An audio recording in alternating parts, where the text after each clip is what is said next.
evening. The League of Women Voters, Metro North Chamber of Commerce, and the North Suburban Optimist welcomes you to this forum to meet the candidates running for Blaine Mayor. Thanks to the candidates, Blaine City Hall, and Metro North TV for making this event possible. This year, the League of Women Voters is holding our Meet the Candidates forums without an audience, which is very different for us, but we want to avoid COVID-19 spread. I'm Geri Nelson, co-chair of the League of Women Voters ABC Voter Service Committee, and I live in Champlin, so I can't vote for either of you guys. The League of Women Voters does not support or endorse or oppose any political party or candidate.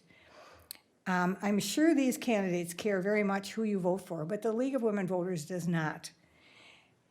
The goal of these forums is to help you become an informed voter, and that's what we as citizens strive to be. The candidates for mayor in Blaine are Tim Sanders and Mike Bourke. City Council candidates are also on the ballot, and you can find the Meet the Candidates forums for Ward 1 and 3 on LWV-ABC's website. Ward 2 has only one candidate, Julie Jepson, so there will not be a forum for her. We'll begin with 3 questions that kind of introduce you to the candidates. They got them in advance, and then we'll follow that by questions that came in from the voters on our website. Candidates will alternate who answers first, and the answers are limited to 1 minute. So the first question, which will go to Tim Sanders, describe your background and community involvement. All right, well, welcome. I'm Tim Sanders, running for Blaine Mayor. I want to thank you for the opportunity. I want to thank all the voters who are watching this to be more engaged and be more informed. Really appreciate the opportunity. Tim Sanders, I've lived in Blaine for over 18 years. My wife, Farah, and I have 3 kids and 1 foster daughter, and we love Blaine. We love what Blaine is, and we love what Blaine can be. And we're heavily involved in youth sports. All of our kids are involved in youth sports, and our church, Emmanuel Christian Center, here in the area. I also was a 4-term state representative, so I represented most of the Blaine community in the Minnesota House of Representatives, which has given me a lot of leadership experience, really invaluable opportunity to learn what government's all about, how to represent and how to serve the people, and want to thank the voters for 4 successful terms there, and looking forward to an opportunity to continue to serve the Blaine community as mayor. Thank you. Mike Bourke, describe your background and community involvement. Hi, my name's Mike Bourke. I'm running for mayor of Blaine. I was born and raised in Anoka County, and I've lived in Blaine close to 40 years. I'm a graduate of Spring Lake Park High School. Been a businessman in this community for 20 years. I served as a commissioner on the 2000 Comprehensive Plan Review Board, as well as I've worked in the jails and prisons in the ministry with Missionary Evangelists for Correction. Thank you. Mm-hmm. Mike Bourke, what are your qualifications for serving as Blaine Mayor, and why are you seeking this office?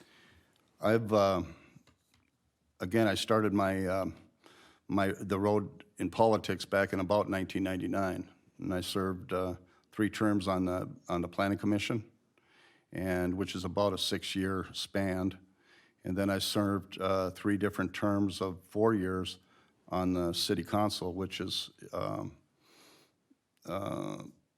approximately 12 years, and I've also I served 1 year as Mayor Pro Tem, which would enable you to step in for the mayor, for instance, if he was sick, and I've had the opportunity just a couple times because we had a mayor that was resilient. So I just I've been a 20-year supporter and volunteer at City Council, and I want to make the city better. And by doing your service, that's what you have to do, so. Tim Sanders, what are your qualifications for serving as Blaine mayor, and why are you seeking the office? Thank you. I'm seeking the office because I passionately believe in the city of Blaine and what it can be. We stand on a great foundation. Mayor Ryan has put the city in an excellent position to thrive and be successful, and really want the opportunity to help lead Blaine into the future and see it reach its full potential. As I mentioned, I served for 4 terms in the Minnesota House of Representatives and held various leadership positions there, and have already represented most of this community and would be honored to do so again. After my time in the legislature, I started a business, owned a business with a business partner. We recently sold that business off, but I know how to take an idea. I know how to create, collaborate with other people to accomplish things and get results that we're looking for. And so it would be my honor to put those qualifications before the people and do what we can to work together to make Blaine the absolute best city it can be. Thank you. Tim Sanders, what are your short and long-term goals for Blaine? Thank you. You know, I think the short-term and the long-term goals really overlap quite a bit. We need solutions for Highway 65. It's been an anchor around our community, and we need to have solutions for Highway 65. We need it to be safe. We need it to be efficient. We need it to be effective. We want Blaine to be a place where people can come, spend time with their families, and come and spend and enjoy the amenities that we have here in Blaine, like the National Sports Center and PGA Golf Tournament and those types of events. And we need to add more of those amenities as well. I know residents are looking for more amenities, for more shopping, for more opportunities to spend their resources and their time as a family here in this great community. And then revitalization. We have some areas of our city that, that need some improvement, that need some upkeep, that need a shot of life. And want to put a plan together and make sure that we, again, build the best community that we can. Thank you. Mike Bourke, what are your short and long-term goals for Blaine? Well, short term, I think we have to maintain the integrity of the city. We have good leadership right now, and with transformation, we have to continue that going forward to guide the city in a meaningful way. I just wanted to touch base on the Highway 65. I agree with Tim. We have a lot of traffic issues there, but I don't think as a mayor you have as much input as you would at a state level. There's a lot of things we can do on the outside of that, on the internal roads that we have. Some of the Radisson Road and the Lexington Avenue and 119th, we did a real good job of putting some additional stop signs in and that kind of thing. But I think what we really have to do is we have continue to work on traffic issues. We have to maintain the safety of our community, which is supporting the police and the fire department, and we have to maintain the integrity of our roads and infrastructure. Those are my long-term goals. Thank you. Okay, let's move on to the questions that we've gotten from the community. First one is on business climate, and there are 2 questions I'm combining into one.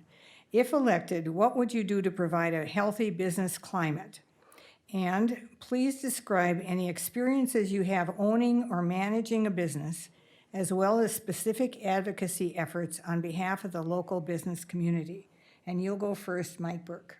Very good. I just wanted to touch base that I was a businessman in Blaine for 20 years, so I got to know a lot of the other business people in Blaine. I've interacted with a lot of them.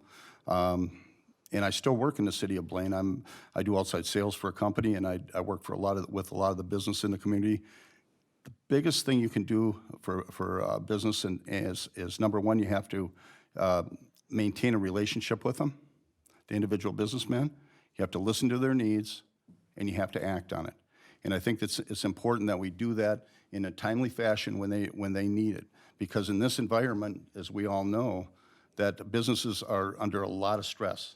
So they need timely and efficient progress on whatever you're working on. And as a mayor, and Tom is a prime example of that, he reached out to them on a continual basis. He had an open forum where they could come in and communicate with them. I think it's important. Communication's important. Thank you. Tim Sanders, if elected, what would you do to provide a healthy business climate? And please describe any experiences you have owning or managing a business, as well as specific advocacy efforts on behalf of the local small business community. Yeah, thank you. I think fostering a strong, healthy, vibrant business and economy is absolutely crucial.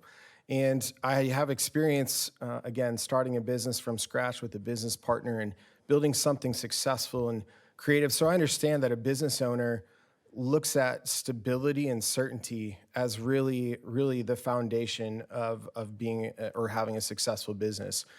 Business owners are incredibly just full of ingenuity and very able to adapt. At the same time, when things are uncertain or unstable, that is what it's very difficult to plan and prepare for. And these times are certainly uncertain. And so when we look at it here, how do we provide that safety and that certainty? And so I look at businesses leaving Minneapolis all the time because of unrest, because of crime, because of high operating costs. We're the antidote to that. We are safe. We have low operating costs. We have abilities here to provide an excellent climate for our business owners. Thank you. Okay, I'm going to quote this voter that said, I see a lot of non-compliance with the recommendations for slowing the spread of COVID-19 in Blaine. How would you encourage Blaine residents to help each other stay healthy? Tim Sanders. You know, I think what we need really as a community and as a people and as a city, a state, a nation is return to caring for your neighbor and honoring each other. I think that if we would take the moment and take the ability to step back and say, I may not like all of these safety guidelines or these protocols, but there are people at risk around me. And so if I'm around those people or if I'm in public spaces, we need to honor those people. We need to honor those requests and respect the virus and make sure that we're putting other people first. I think if we did that in most areas, we would see a return to civility. We would see a return to wanting what's best for our neighbor. And we don't have to always agree on everything for there to be unity. But we can unite in just understanding and wanting what's best for our neighbors and wanting what's best for each other. And I would certainly help lead the charge in that. Thank you. Mike Bourke. This voter sees a lot of non-compliance with the recommendations for slowing the spread of COVID-19 in Blaine. How would you encourage Blaine residents to help each other stay healthy? I think you have to lead by example, and to be a good leader, you have to follow CDC guidelines. Again, our community has done a real good job, I think, as far as not pressing the issue, but encouraging common sense. And that's what I think I would do, is I'd encourage common sense through example, through, we have a multitude of media at the city, and I think we've already done that to encourage people to stay a safe distance, use masks, use the hand sanitizers, and we follow that pretty religiously. I shop in our community all the time and frequent some of the restaurants, and I think as a whole our community does a good job, but I think common sense and lead by example. Thank you. You bet. Okay, Mike Bourke, you're first on this very long question, so Okay. listen carefully, and you can get 2 minutes if you need it, because I have like 3 questions in one here. Okay. But all dealing with the unrest that's happening in our community. I see a lot of diversity in my neighborhood, but not in city government. So first of all, what can you do for city government to be more diverse? The Census Bureau estimates that Blaine is about 20% diverse at this time, and the number is expected to grow. Research shows that economic growth improves with greater racial inclusion and smaller racial income gaps. Considering recent events, how would you address racism in Blaine and make all citizens feel included and valued? And what are your thoughts on how the city can address barriers to racial equity in Blaine? Very good. So if I get off course, let me know. And it's a complex question. I think when it comes to diversity in government, I think you encourage everyone to be involved. In our country, as a history of that, we all come from a different background. My family comes from Ireland, and at one time that was a situation that was the same thing. I mean, I think we need to include everyone in our system, and I'm a proponent of that. And again, that's lead by example. Again, you have to encourage by showing people that you believe in it and that you follow the same guidelines as were set forth by our government. Okay, I think you have to treat everyone with respect. You have to treat everyone as you would treat your family members, your friends, and just encourage them to be involved. So that's as far as in government. I think everyone has to be inclusive, and I think you do that by example, by encouraging people.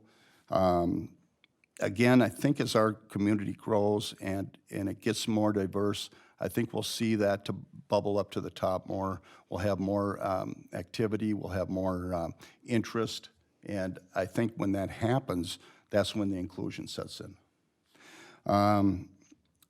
And again, I think that we have to just treat everyone with respect. I don't know any other way of doing it to find a solution to getting people involved. As far as the issues we're having in this day and age, I feel that it's just unwarranted. It's just a situation that we've tackled in this country that's people have to see eye to eye. And I don't know where the communication gap is, but I think that we have to reach out and reach out to each other. Thank you. Tim Sanders. I see a lot of diversity in my neighborhood, but not in city government. The Census Bureau estimates that Blaine is about 20% diverse at this time, and the number is expected to grow. Research shows that economic growth improves with greater racial inclusion and smaller racial income gaps. Considering recent events, how would you address racism in Blaine and make all citizens feel included and valued? And what are your thoughts on how the city can address barriers to racial equity in Blaine?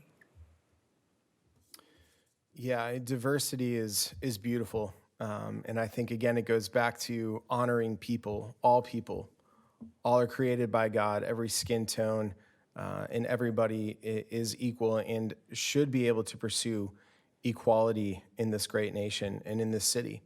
And I think that we certainly have a beautiful community, and it is changing, and I think it's a lot to celebrate and a lot for us to come together and come around and openly admit and have the conversations.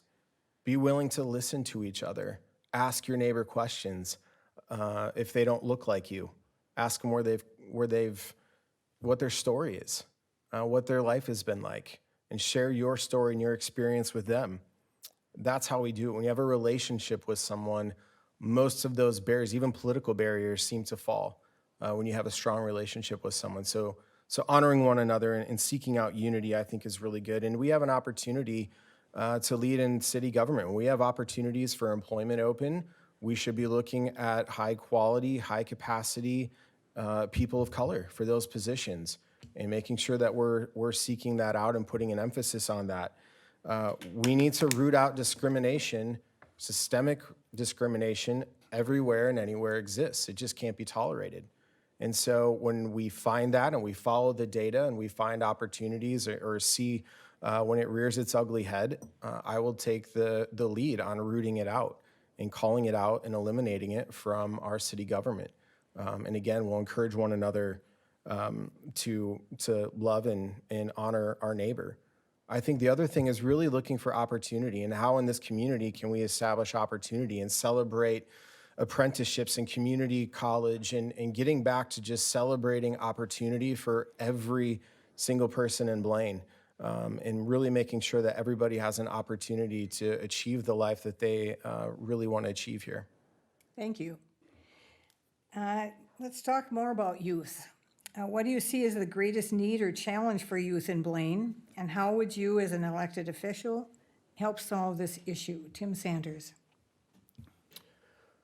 I think with youth, I think our youth today are growing up in a time unlike any other. They face challenges that we didn't have to face. The world is at their fingertips, and it's a double-edged sword. The things that they do can follow them the rest of their lives, and life has changed. So I think we need to continue to promote programs inside the city that keep kids busy and active and building relationships with each other, with nature, playing youth sports, keeping kids really engaged in relationship and dialogue and opportunity to excel and build off of teamwork. I think, again, getting back to promoting opportunity and believing in them. I think a lot of work I do, there's a real need for youth mentorship out there. So making sure that we have opportunities set up. It doesn't have to be a government program, but we can help establish more robust volunteerism in the community and really help provide a stable foundation. Thank you. Mike Bourke, what do you see as the greatest need or challenge for youth in Blaine, and how would you, as an elected official, help solve this issue? I think the youth is a few steps, but number one, it's always important to have a good education and to have an opportunity to have that education and have the schools available. We have a great school district in our community, and I've always supported them. They've always had the state-of-the-art learning facilities. They've always had the great teachers, and so that's one of the things that I want to continue to support and add to when possible. The recreational aspect of it is we have this city is unlike any other. We have the National Sports Center, and we have the golf, and we have so many sports, the largest hockey arena complex in the world, and I think sports activity, education, and encouragement is what our children need today. Thank you. Mike Bourke, give examples of how you've been able to work productively with those who do not share your opinions.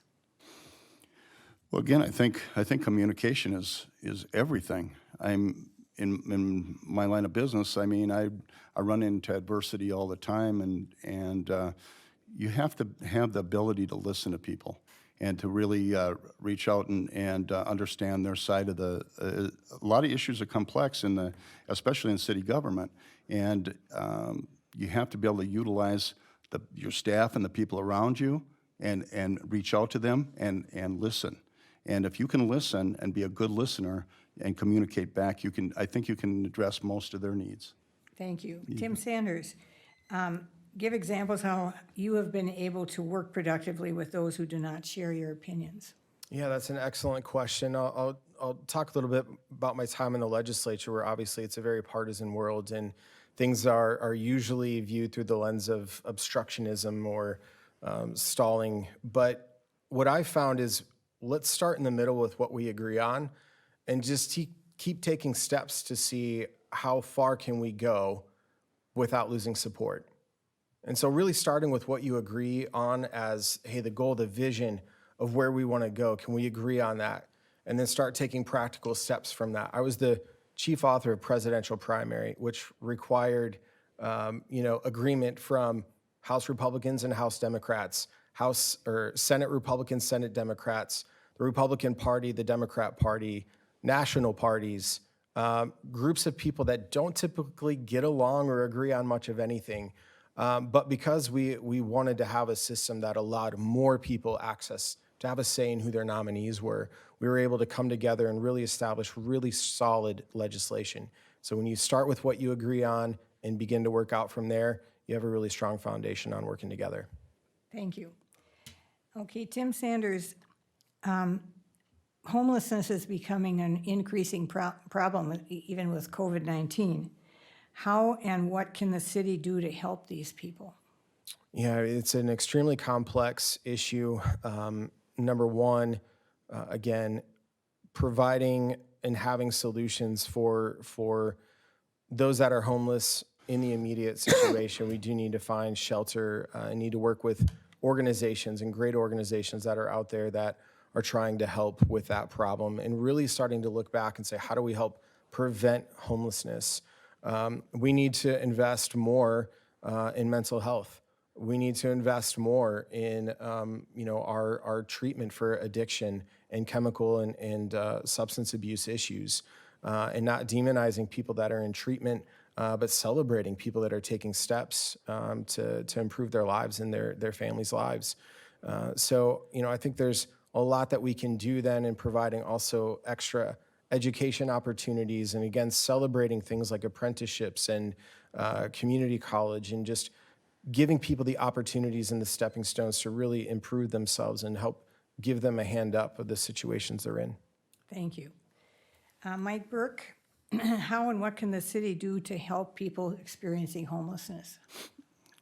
Well, we've been, on my time in the city council, we promoted a lot of good programs and supported a lot of good programs. I think about the Stepping Stone program where the junior youth are homeless, and Julie does a great job with that, and we promoted and we've helped fund that. We've helped fund the Alexander House, where there's abuse victims are taken care of. And so as a city, we have done that, and we have reached out and helped. And then I think a Hope Church, Alan, he does just a tremendous job with the food bank over there. And I mean, it's so neat to drive by there on a Thursday and see the lines out there and just helping the community. I've witnessed that from time to time in Blaine, and I think if we just continue to encourage these associations to help and help fund them and do outreach in that way, I think will be somewhat effective. Thank you. Okay, the next question, Mike. City, you were first on that one, right? Mm-hmm. Yeah. City Council's chief responsibility is to set strategies for the city. What strategic initiatives would you push for? Well, I think as far as strategic goes, I think we have to continue on the path that we've already been on.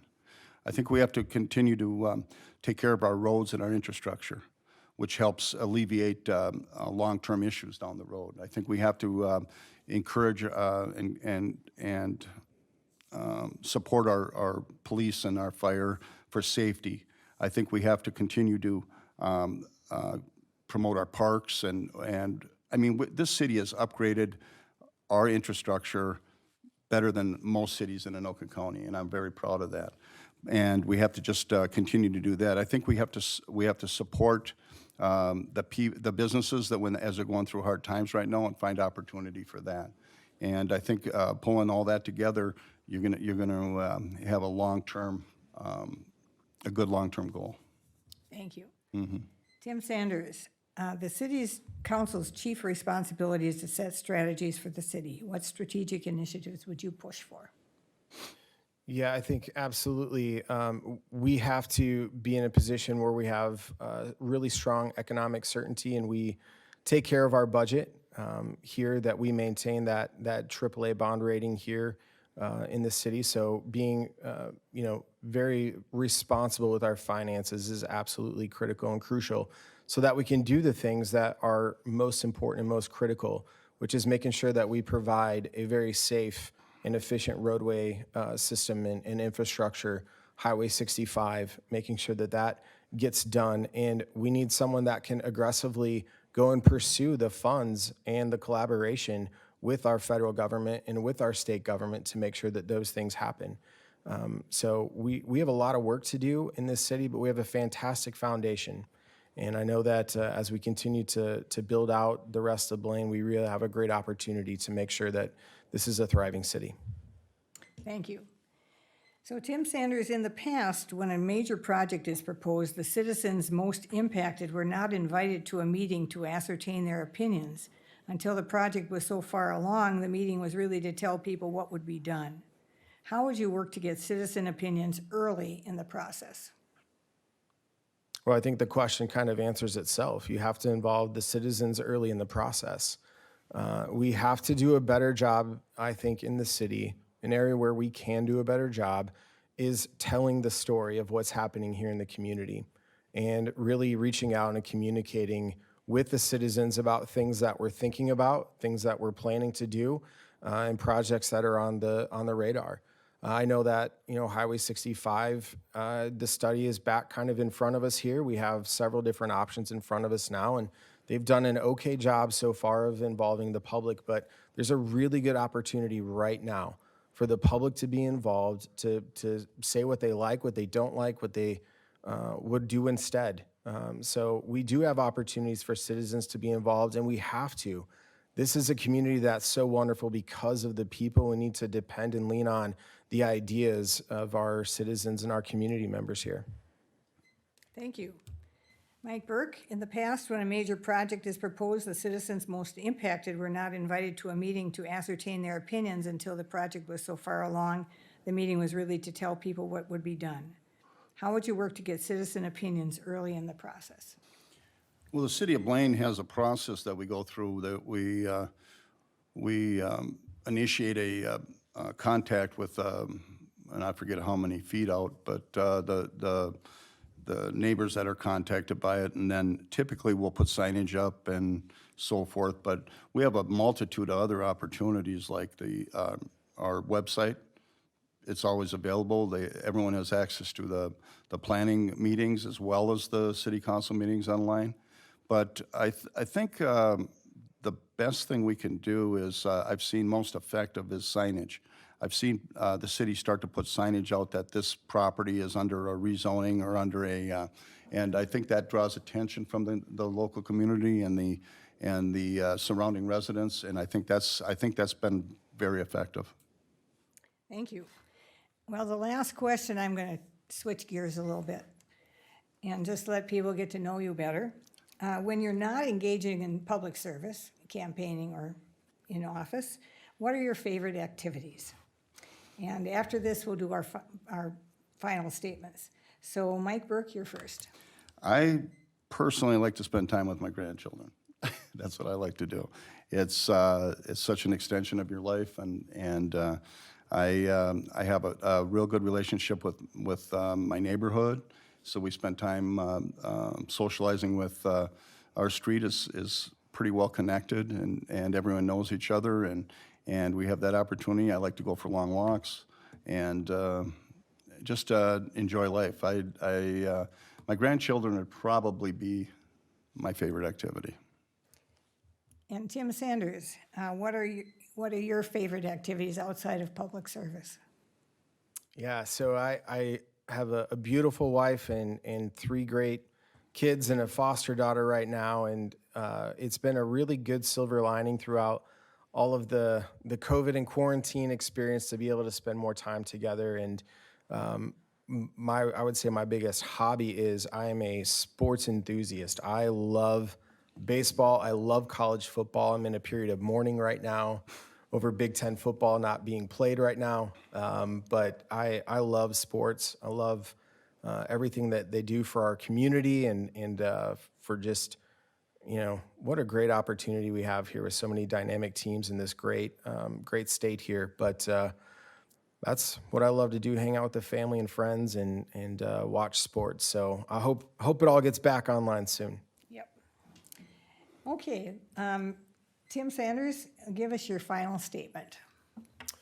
Thank you. Well, again, I'm Tim Sanders, and I'm asking for your support and your vote to be the next mayor of Blaine. Really believe passionately in this community, believe in what it can be, and very grateful for the foundation that we have and for the service that Mayor Ryan has put into this community, and really want to help be a part of the solution and be a part of the conversation and help lead Blaine forward into the future. I think that we can do that. I know that I can use my relationships and my experience governing to help bring more attention to fixing our infrastructure, to helping go and attract and pursue and be aggressive in locating some more amenities to bring here to Blaine and revitalizing parts of our city that need to be brought up to par. And so I believe strongly in this community. It's a great community because of all the people that live here, just tremendous people. And I'm excited and honored to have this opportunity and ask for your support. You can learn more about me at timsandersformayor.com. Thank you. And Tim Bourke? Mike Bourke. Mike Bourke. Yep. Give us your final statement. You know, we're at a crossroads right now, and Tim touched on it with Tom. He's been mayor forever and done a great job, and the leadership has been exceptional. And our city is known nationally, internationally. We have high standards here. We've tried to set that from day one. I've been involved, like I say, in our government and helping to run the city since 1999. Experience is crucial right now. And there were dirt roads when I moved here, very few now, cornfields, and most of the people that are out there right now listening to this probably didn't live here when I started or got involved, or probably didn't eat at the restaurants were there, or drove on the roads that are and the highways that are out there right now. And I helped, and I feel so proud to be part of that opportunity to bring the city forward, and I'd like to lead it into the future. Thank you. Thank you, Tim Sanders and Mike Bourke, for speaking to voters about issues and for running for mayor. Thank you to all of you watching for your interest in becoming an informed voter. You will find links to all the Meet the Candidates forums on the League of Women Voters ABC website as we move into this election season. You have many ways to vote this year.